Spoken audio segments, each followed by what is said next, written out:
Welcome to the InnovaBuzz podcast, where our job is to help you build visibility, professional credibility, and connection with your ideal client by putting the human at the centre of innovative marketing, so you can build and strengthen an engaging, enduring relationship with your ideal clients. I'm Jürgen Strauss from InnovaBuzz, and I'm honoured that you're here with me. If you haven't joined our wonderful marketing transformation community yet, go to innovabiz.co and collect your free gift as well. Do subscribe to the show and also leave a review because it helps others find us. Let's get into today's masterclass on this InnovaBuzz podcast.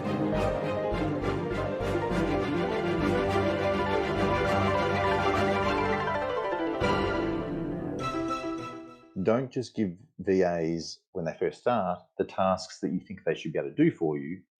Write down a list of tasks you as a business owner hate doing the most. Start with that list and give those tasks to your VA, because when you see the success of them doing those tasks you hate doing, you'll fall in love with your VA even more, and they'll feel it. They will feel you fall in love with them. And that will inspire them to take more tasks off you.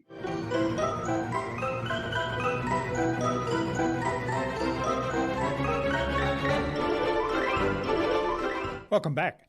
I hope you've had an awesome week so far. If you haven't yet listened to my recent conversations with playwright and screenwriter Sheldon Shaw and with Anna Adams of Wicked Marvelous, then do check them out, but only after you've listened to today's conversation, of course. I'm really excited today to have on the InnovaBuzz podcast as my guest, Brian Jones. He's the founder and CEO of VA Platinum, a team of virtual staff experts. Brian's expertise is in helping business owners spend less time in their business and more time on their business using the one thing that really works. In other words, virtual assistants. Now, VA Platinum is a virtual staffing company based in the Philippines.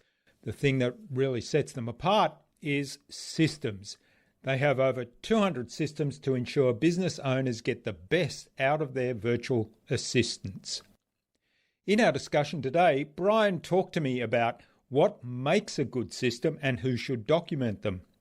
We talked about how to create and sustain a good, healthy, supportive culture in a remote team. And we talked about connecting projects and tasks to business and personal values and your why. Without further ado then, let's fly into the hive and get the buzz from Brian Jones.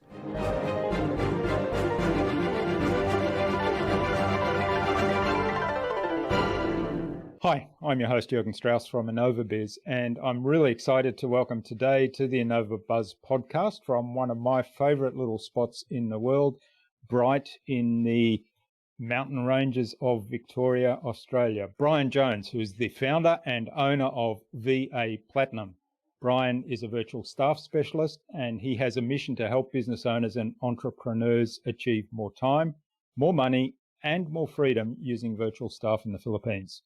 Welcome to the InnovaBuzz podcast, Brian. It's a real privilege to have you as my guest. Thanks, Jürgen. I'm really pleased to be here. I've been listening to a few of your podcasts recently, so I'm very excited by your questions that are going to come at me. Okay. All right. Well, I'm really curious to delve into how you got started with outsourcing and virtual teams, building virtual teams in the Philippines. So we'll get onto that in a moment. But what is it that drives you? These days, if I could separate my life into two areas, definitely family and raising my son and being with my wife, that drives me. And it's work. I didn't realize when I was growing up that being in a marriage and raising a family is work. But if you want to be good at it, that's what drives me a lot of the time. So that's where I spend a lot of time learning. The other side is, my pure love, which is the business that I run. And it drives me because I feel like we're in a marketplace where we help not just clients, but we help the staff that work for the clients. And, when you see the smiles and get the thank you messages from both clients and staff, it just makes you driven and keep driving and keep driving and keep driving. So, yeah. What I'm curious about, how did you get started with the virtual teams and virtual staff? How did you get started yourself with your own virtual staff, and how did that then turn into a standalone business of itself? I'm probably going to talk about my family way too much here, but it's such a big impact. So first of all, Tim Ferriss's 4-Hour Work Week, everyone talks about it still. I read that book and realized that I just had my son. I was doing 70 hours a week in the office, running my own business, not spending any time with him at all. And he was just born. It was before we turned 1. And I just decided to implement everything that the Tim Ferriss book recommended, including hiring VAs. So I did it for myself in my own business. It worked so well, I effectively retired within 2 years. And that was 10 years ago now. And I've only just sold that business that I basically put on autopilot with the help of virtual teams. And a few years ago, a few friends asked if I could help them do exactly the same thing. So I helped those friends out, and then that was for free. And then they referred me to a few more friends of theirs. And I thought, maybe I can start charging people. Help them set up virtual teams exactly the way I did so that they can spend more time with their families. And I gave it a bit of a trial with my wife's blessing. And then, 3 months later, we had another 6 referrals for 6 more clients, and it just snowballed. And so over the last 3 years that we've been running the business, we've now got 200 staff just from this snowball effect of people seeing value, improving their life, spending more time with their families, and then referring more friends. Yeah. All right. The first business you mentioned that you retired, you said you retired. So I'm guessing the business more or less ran itself, that the virtual assistants ran the business. So how did you set that up in a way that could occur? Sure. There's a combination of onshore, we're in Australia right now. So I had some onshore staff here in Australia, and I had the virtual team in the Philippines. So I had a combination. It was a financial planning business, and we had 2 financial advisors here in Australia, a practice manager also here in Australia that's still with me now. It's been with me for over 10 years. And then we had 7 virtual staff in the Philippines.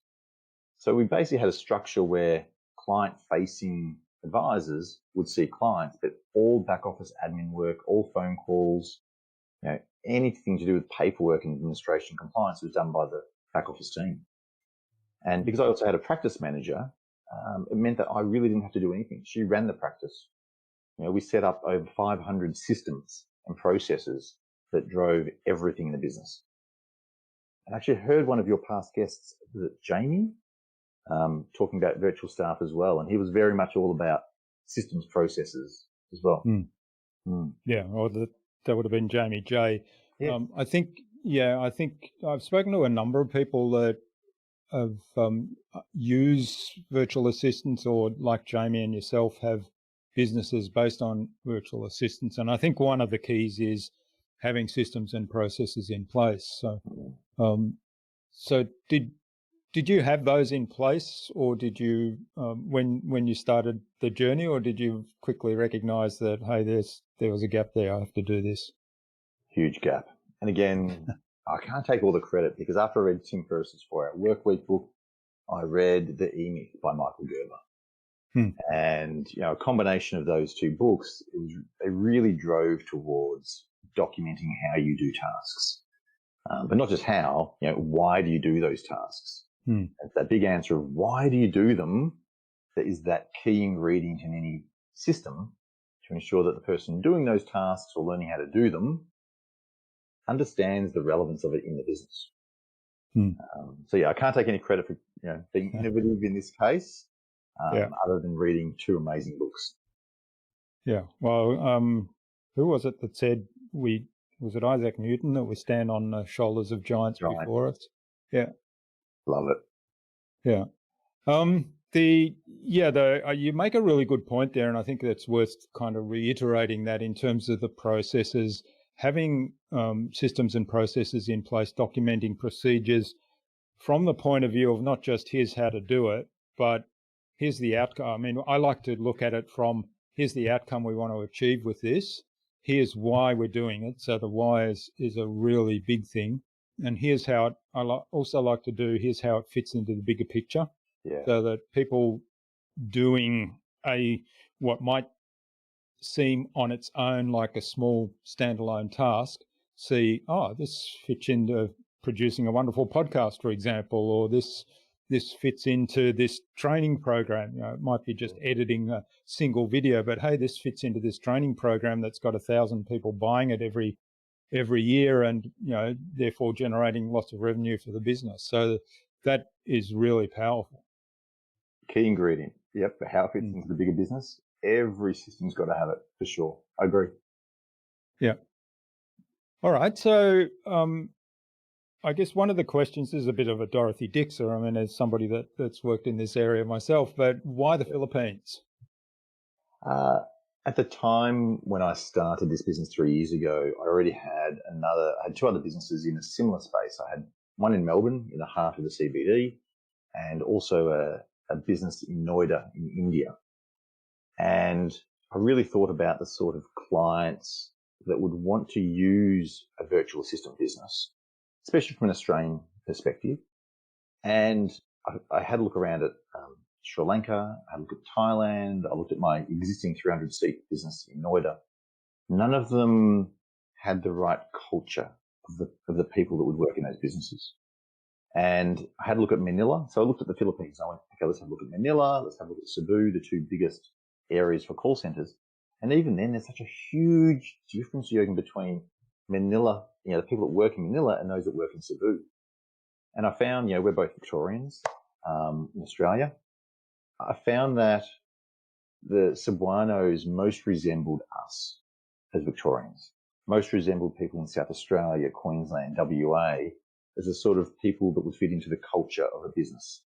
And there'd be no hard work. Plus the Philippines, it's not that they learn English at school. They speak English and they learn Filipino. English is their main language in all of the businesses. Whereas other countries like Thailand, Sri Lanka, India, it's a second language. The second language, yeah. Plus, last thing, the time zone. Right now they're 3 hours behind. When daylight savings finishes, for us it's only 2 hours. Yeah. And then I thought if we want to expand even bigger to be global, which we're now doing, American clients are so used to having staff in the Philippines. So it'd be an easy business to expand globally.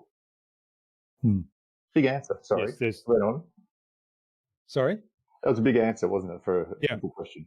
Yeah, but I think you touched on a couple of really key points there. And the other one that I'd add to that is the level of tertiary education there. There's so many people coming out of the universities with some amazing qualifications and knowledge and skills that and they're available. There's just not enough jobs for the people there, so that you can pick up people that have tertiary qualifications in all kinds of different areas that end up being specialists. But of course, the cultural fit is the really important one, isn't it? It is. And just to pick up on your university point, the family members pay for this person to go to university. So the person going to uni wants to perform because they want to get a good job, and then they pay for all of their other family members to go to uni. Yeah. So that uni piece is, it's big. Yeah, I worked in the corporate world. I had an international role, and I used to travel to the Philippines quite a bit because we had a number of really good clients there who, some of whom I'm still really close friends with, the owners of fairly large corporations there. But when I started my own business and started getting to the point where you were with, 70 hours weeks and more and not getting to everything, and I came across a webinar that this chap did who talked about outsourcing to the Philippines, and he talked about the benefits of working with a remote team in the Philippines, and he talked about all the basics to start with, and he also gave a bit of advice that I ignored, which was start with one person and start small. But what he said, a lot of it resonated with me. I remember this vividly. It was a podcast that I listened to on an old iPod, so that's how long ago it was, during a walk I did one morning. And I came back home really excited, and I thought, okay, I'm going to jump online. I know how I'm going to do this, and I'm going to go. And I hired 4 people in one go. Yep. And those 4 people were with me for nearly 5 years.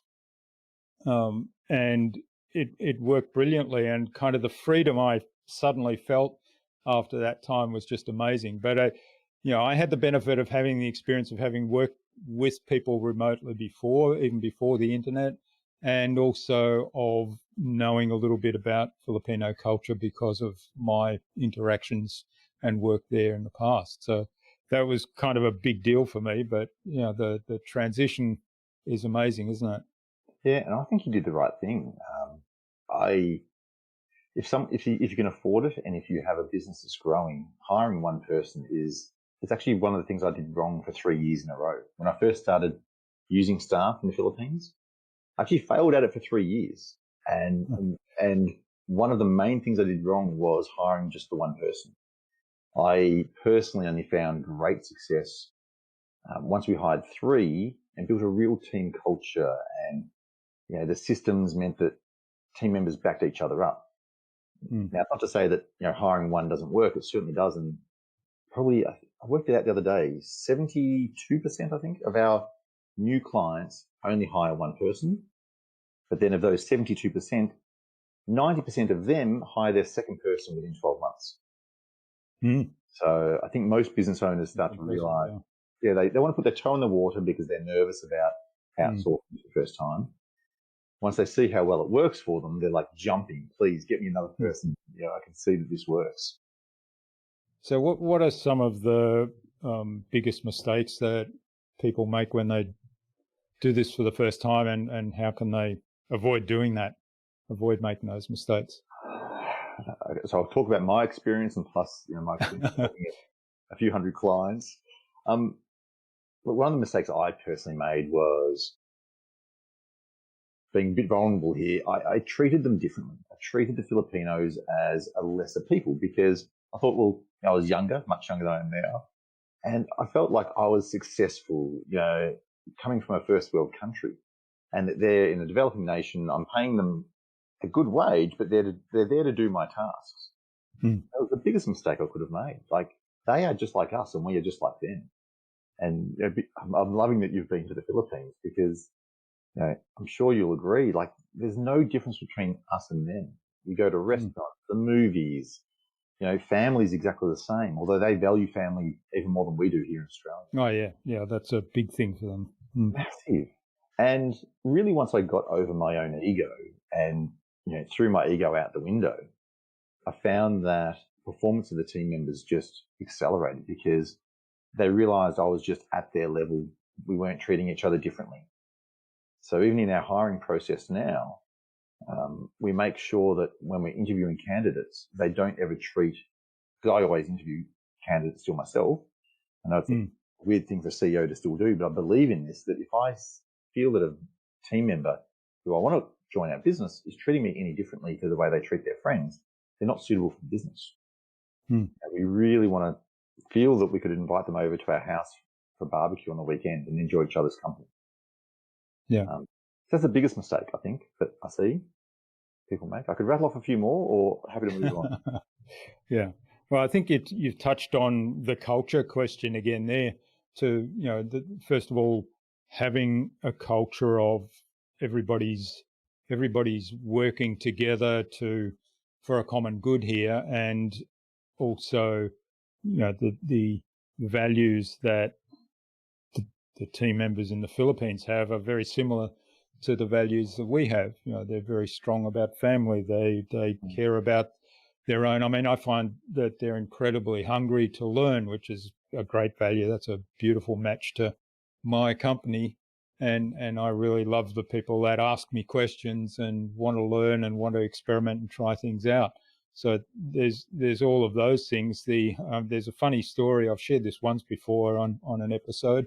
But my current executive assistant, when we hired her a couple of years ago, at the end of the interview, and we did in-person interviews. There were two of us that did in-person interviews, and we had a bunch of folks shortlisted for the interview. And at the end of Althea's interview, she, as she was saying her farewells, said, you look a lot better in real than on your photo. and as she left, and the two of us doing the interview, we just cracked up laughing at the end. And it was my business coach who was with me helping do the interviews, and she said, "You're going to hire her, aren't you?" Yeah, yeah. And she knew straight away that that was kind of sealed the deal. I mean, there was a whole lot of other stuff that happened in the interview, of course, that made it clear that she was a really good candidate. But that kind of sealed the deal, because I knew that he was somebody that would tell me, not take me that seriously, that they'd tell me stuff that might be unpleasant to hear for somebody else. But at the same time could add a lot of value to me and the business. Totally agree. You want someone with personality. If you're going to work with them for the next 5 or 10 years, as you have, it's just, you want to enjoy each other's company day in and day out. It's a key ingredient for sure in the recruiting phase. Yeah, I agree. All right. Well, talk to me a little bit more about the systems that you put in place. So how do you manage those? How do you structure those? How do you encourage people to follow them? I mean, we've talked a little bit about how important the why is, but tell us a little bit more about how you actually put those together. Who does that for you? Do you do that yourself? Do you get somebody else to do it? Okay, so there's really two aspects. We've got over 450 systems internally that help us run our outsourcing business. And then we've also got over 500 systems that we have documented, recorded, and templates that we can actually give new clients. So if they don't have any systems in their own business, or if they don't have templates, they can really go through our 500 plus templates and systems and pick and choose the ones that they would like to use in their business. So when a new client joins, and they say, I can't join yet, I have to document all the systems of how I do things. It's like, no, stop. Don't document anything yourself. Number one, we'll give you over 500. Number two, the best way for you to actually document systems is hop on a video call with your new VA, share your screen, show them how to do the task, show them why, show them how it fits into that bigger picture of the business, and then ask them to document the system. And when clients hear that, their eyes sort of light up going, oh my gosh, you're right. That's what a virtual assistant is for. I don't have to do these tasks. So, and we believe it's also the best way for a virtual assistant to take full responsibility for that task. They're hearing it from their boss's mouth. The boss is sharing their screen. And then if they have to document it step by step by step, they're really going to absorb it, and then they fully take responsibility for doing that task moving forward. So we do the same in our internal team. Anyone that's hired and they're doing a new task they've never done, we might sit on a training session that's recorded, but then they have to document that as well. Yeah. That's that process.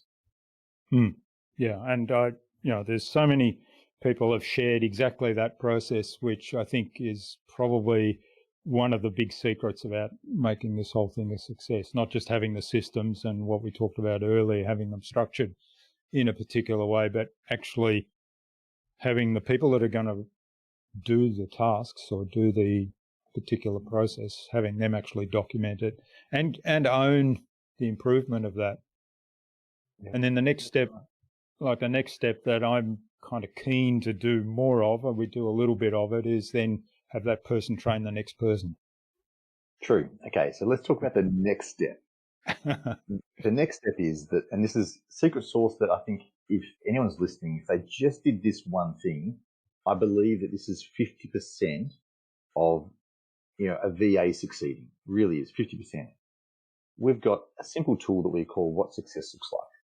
We have the staff member, and the boss. They document all of the tasks that the VA will do. They then have a link to the system. Then they have a self-rating system. So the VA would, at the end of each month, rate themselves on how well they're performing that task. And then there's a notes bit so that they can put copious notes through this self-assessment of how well they're doing these tasks. The next day, their boss would then sit on a meeting with them and review how the VA has self-assessed themselves. By the VA going through that process, it also means that once a VA is up to speed and performing a whole lot of tasks well, their boss knows they can give them more tasks. Then when they're ready to hire their second VA, you can just put the second VA's name next to a whole lot of tasks. Yeah. And there's already the systems, the templates, and then they can start self-assessing themselves, and the VA that's training them will also assess them afterwards. But that key ingredient, I really believe, Jürgen, is that self-assessment every month. When a VA does that, because they're so hungry to learn, it makes it easy for the boss to go, oh, okay, so you would like more help here. And the VA, yep, that's where I'd like more help, please. So it changes the whole dynamic. Yeah, I love it. I might actually steal that and adapt what we're doing. Sure. All right. Now, the other thing, I did have a thought there for a moment, but it's gone. So I'll come back to my little bullet points. I guess the culture is the other thing. I've alluded to it a couple of times. How do you ensure that you're hiring people that are a really good fit for your corporate culture? And how do you then maintain that culture in an environment where you've got a lot of people working remotely? And I'm guessing probably remotely from one another, particularly now with COVID. Yeah, again, we talked about it, as far as systems, we have a system in place to guarantee success. And you're right, we've only got 25% of our team members in our normal office at the moment. The other 75% we've had to move home because of COVID. So our system, we've got a bulletproof 7-step process for recruitment. The first one's obviously assess a resume. But the second one is a phone call with the candidate, even before they do any testing, to see whether or not they have a thick accent, to see whether or not they're actually interesting people. Are they interesting to talk with? Are they asking good questions? Do we think that the engagement that we're having with them, the client in Australia or America or the UK would also enjoy having those similar conversations? If they pass that, then of course you do all of the standard testing. There's about 3 hours of testing. If they pass that, they have a face-to-face interview. And in that face-to-face interview, we're talking about culture, talking about their family, talking about what their values are. And most candidates have got no idea what their values are. And they go, what's the value? Well, what do you value in life and in work and family?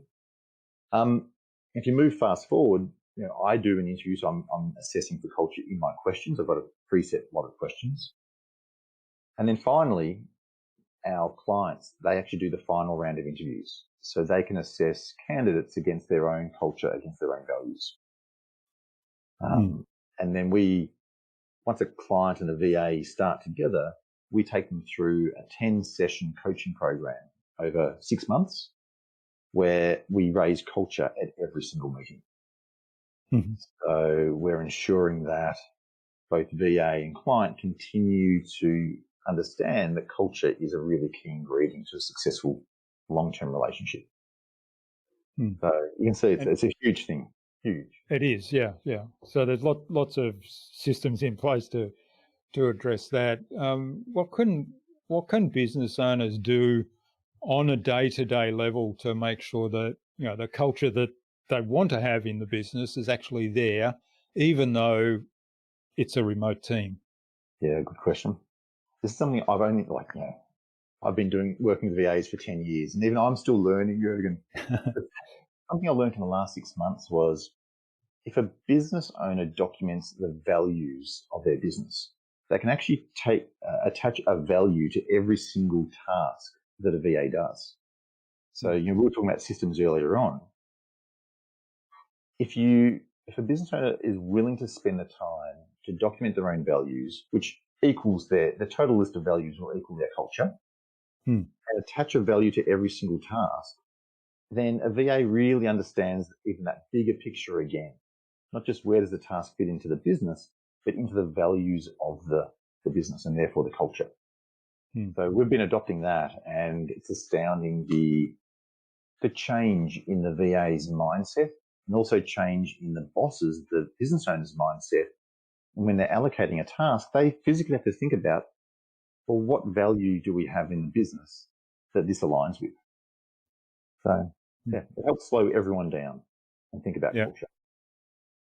Yeah, that's a really neat way of doing it, to sort of link it back to the values. We have this process we go through. We have a Monday and a Friday regular meeting where I just say, these are our focus areas for this week. Mm-hmm. And then on the Friday, we check in and say, well, how much have we moved the needle on each of these focus areas? And in all the projects we put together and the individual tasks and activities that are happening during the week, I actually take the time to attribute those to a focus area. Yeah. And that's been a great discipline for me, because it's highlighted areas where I've been distracted and where I say, oh, that actually I can't assign that to a focus area. So I'm just going to park that one, shouldn't be doing that. And it's a great way to go about it in terms of keeping focus. So I think, doing that with the values is another good addition, I think. Yep. Because there's probably 100 little tips you can give to a successful VA relationship. Yeah. All right. Well, what are some of the others that are top of mind for you?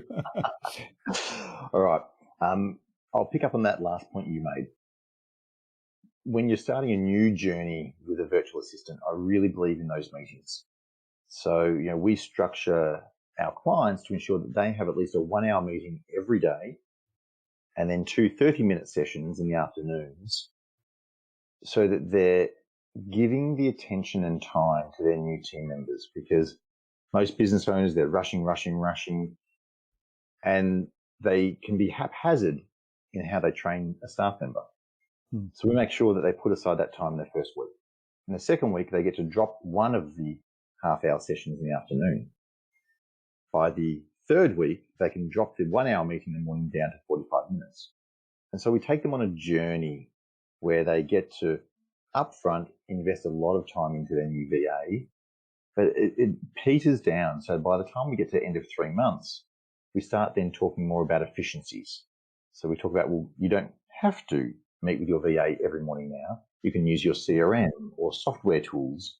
You can dictate tasks to them. If you're in the car, you could send them 10 voice messages with tasks that they could do.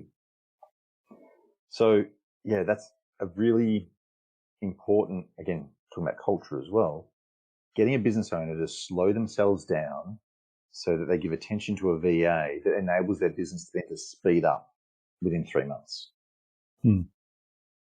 Yeah, if I can leave that with people, that would be wonderful if listeners did that.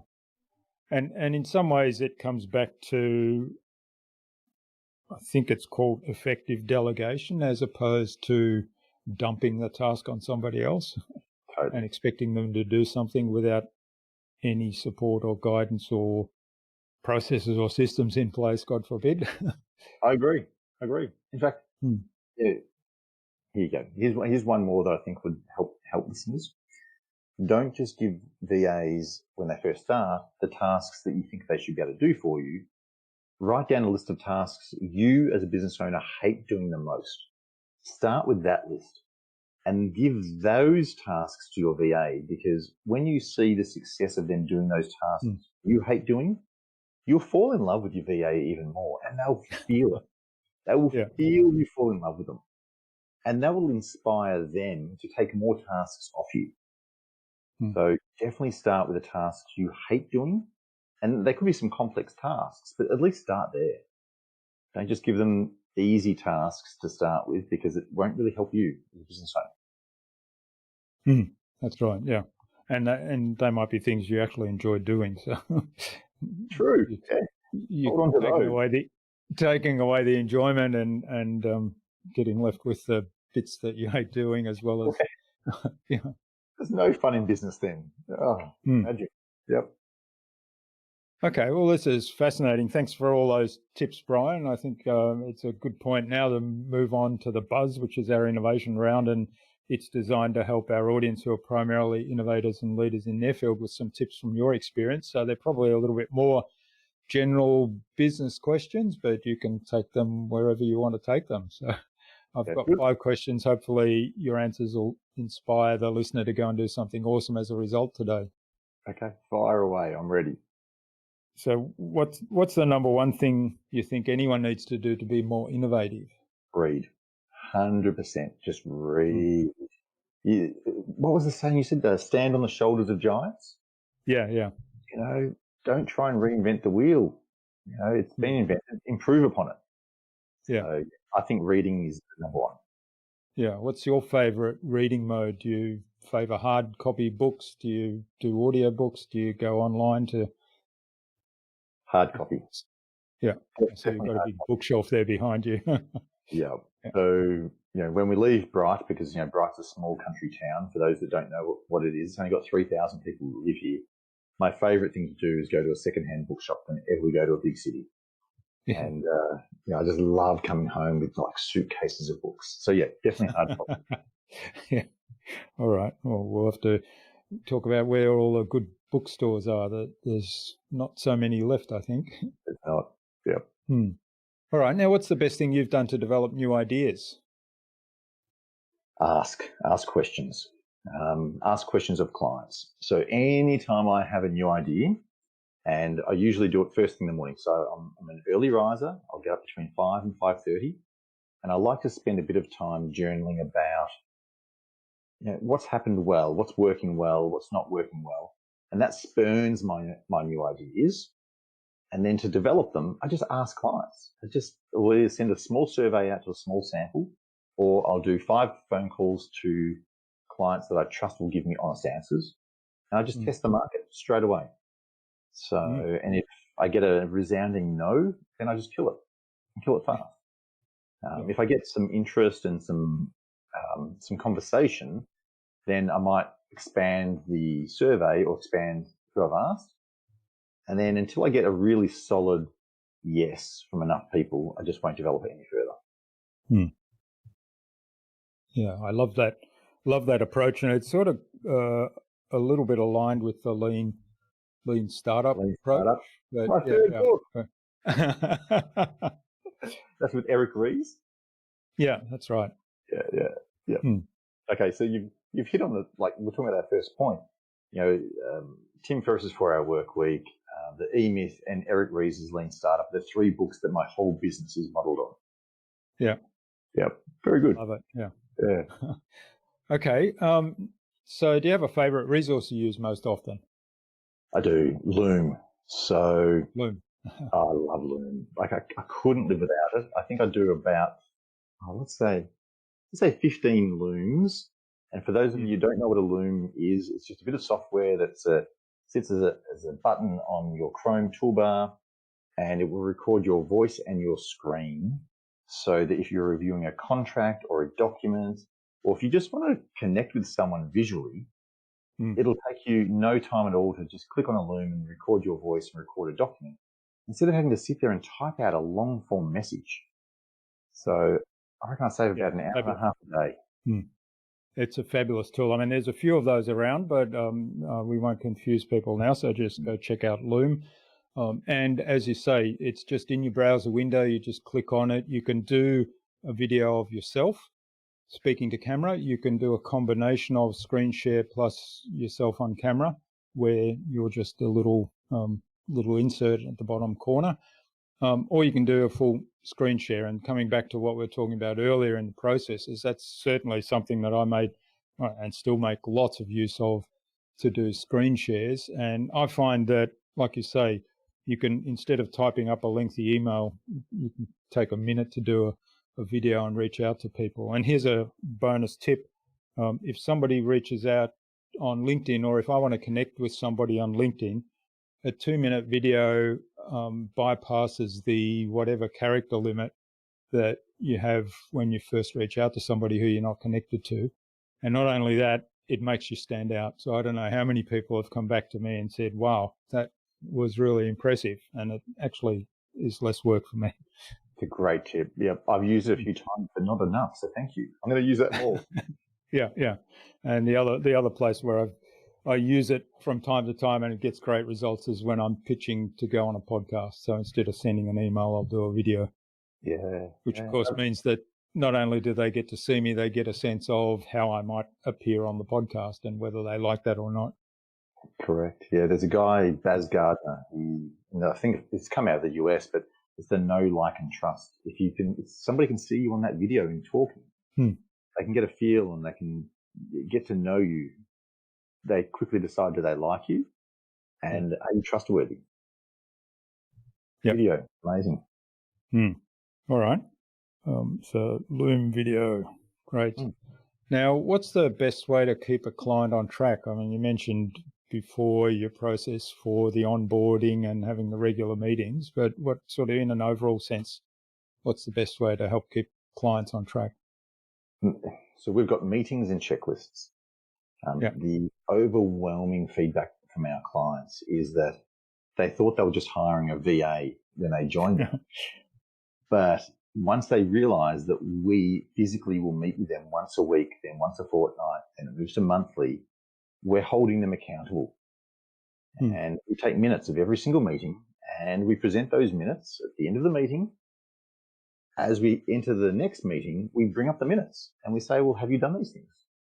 And of course, clients early on, they say, well, no, I was too busy. So well, let's end the call. Let's reschedule this because, so we keep them on track that way. We hold them accountable because we know that if we do, they will treat the VAs the way they should be treated and they'll be successful. Yeah, I love it. And also, in a way, you're modeling the way they should be working with their VAs in that sense, right? Exactly. Yep, creating good habits. Yeah. All right. And what's the number one thing anyone can do to differentiate themselves? Be themselves. Be authentic. Like, you are different to everyone else. So don't try to be the same as your competitors. Don't try and be the same as your next door neighbor. Yeah. If you can be authentically yourself, you easily differentiate yourself every single time. So that's how we do it. Love it. Yeah. And, this is a theme that's come up. I think I can't remember how many. It's kind of like a sequence now where people have answered that question the same way. I can't even remember a different answer for a while. But I was having a conversation a few episodes ago with an actor and playwright, and he gave the same answer. And he talked about, actually during the conversation, he was talking about the amount of energy that he puts into his acting and role playing, and also when he's writing, how he gets into the mind of the characters in order to write his story. And I said to him, well, if you're trying to emulate somebody else or trying to be somebody else or be like somebody else, then you're essentially acting a role, right? And you talked earlier about how much energy it costs to act a role that is not you. So it's much easier to just be yourself. It really is. And and then I think you also touched on it, that differentiating factor. Using something like a Loom means that you reach out to other podcast hosts, and that's how you differentiate. We do the same with clients. I can look at their website, turn on Loom, and I can flick through their website while I talk to them, and then send that to them as a bit of a follow-up to say, hey, we haven't heard from you for a month. Been checking out your website. I know you need us. What will make this easy for you?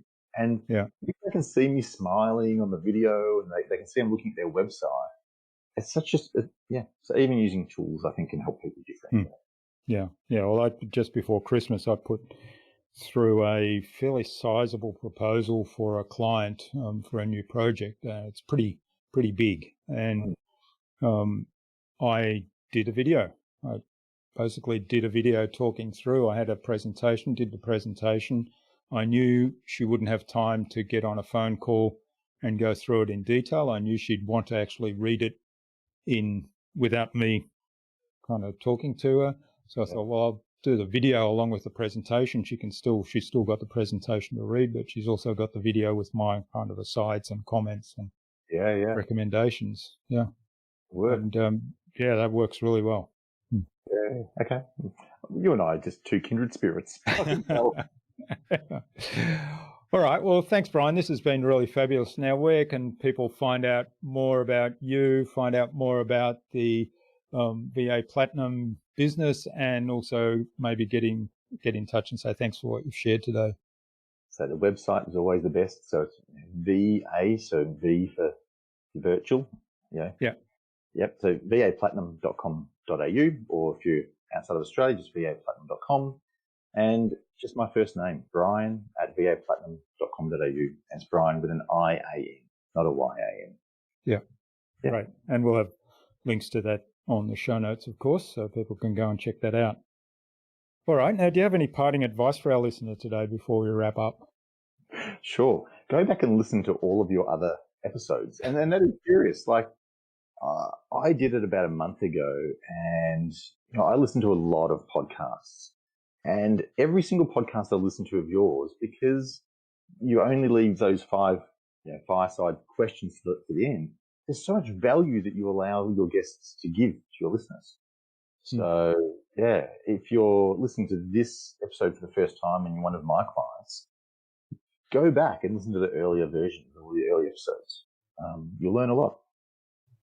Yeah, well, great. I appreciate you sharing that, and I certainly reinforce that. I learn a lot in having these conversations, and I've just started, I don't know if you're familiar, you might enjoy this actually as a reader, a thing called Readwise. It's an app that you can, it's actually intended for the digital space, but you can use it with physical books. You can use your phone camera to photograph sections and highlight sections, and then add that to a list of bookmarks in this Readwise, and it will then, at a frequency you choose, send back highlights to you. So you can have yourself reminded of highlights from the E-Myth or highlights from the 4-hour work week.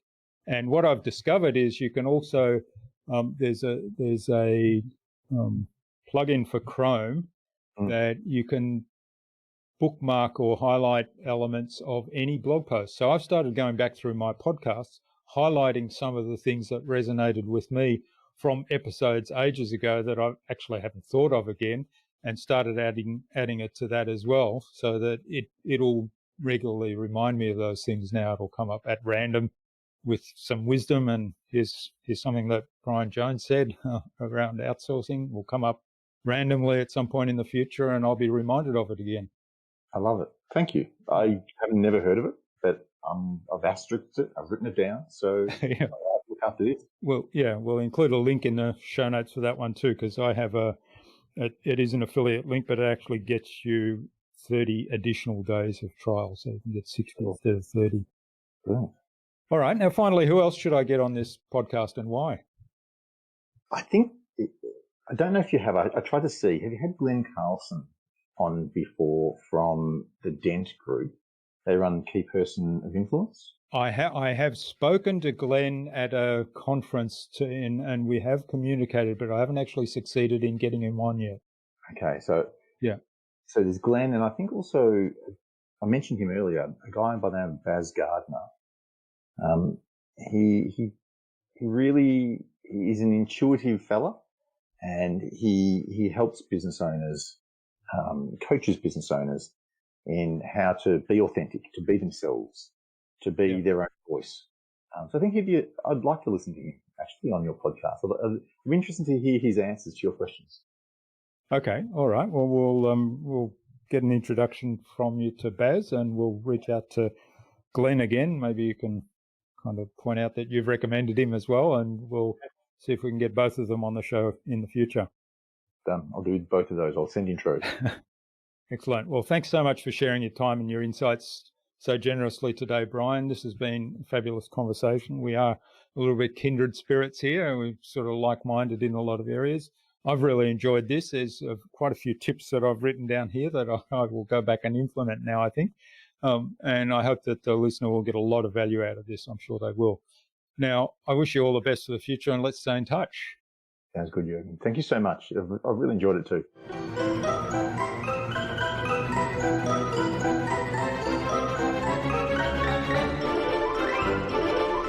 I hope you enjoyed that insightful and really informative conversation with Brian and took something away from his episode. I love the idea of tagging tasks and activities with your values to help everyone understand why we are doing this particular task. I'm curious to know what you took away from Brian's episode.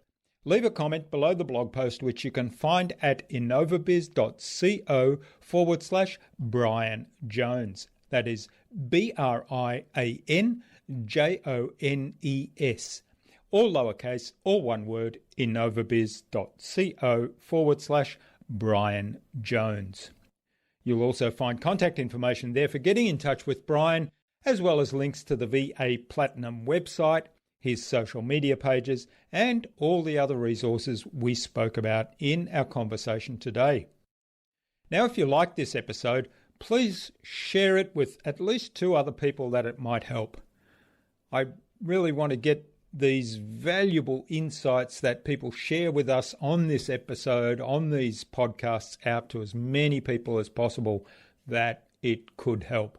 So tag me in that share and I'll reach out to you with a special surprise as a thank you.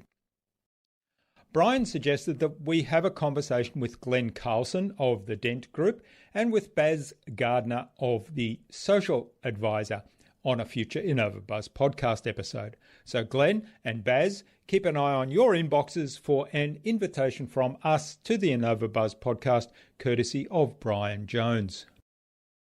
Tune in again to the next episodes of the InnovaBuzz podcast, where we've got yet more fantastic guests lined up, including creator of the Employee to Entrepreneur system, Louisa Zhou, and human performance improvement strategist, John Christian Gerbert.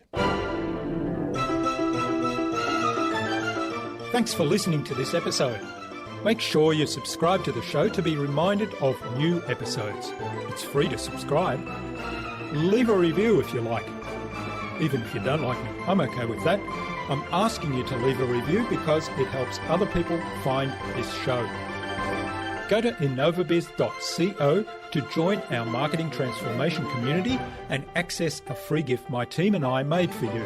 It's the Marketing Master Mini Class. We want to give you everything you need to transform your marketing into a human-centered, relationship-focused growth engine. Until next time, I'm Jürgen Strauss from InnovaBiz. Remember, be awesome and keep innovating.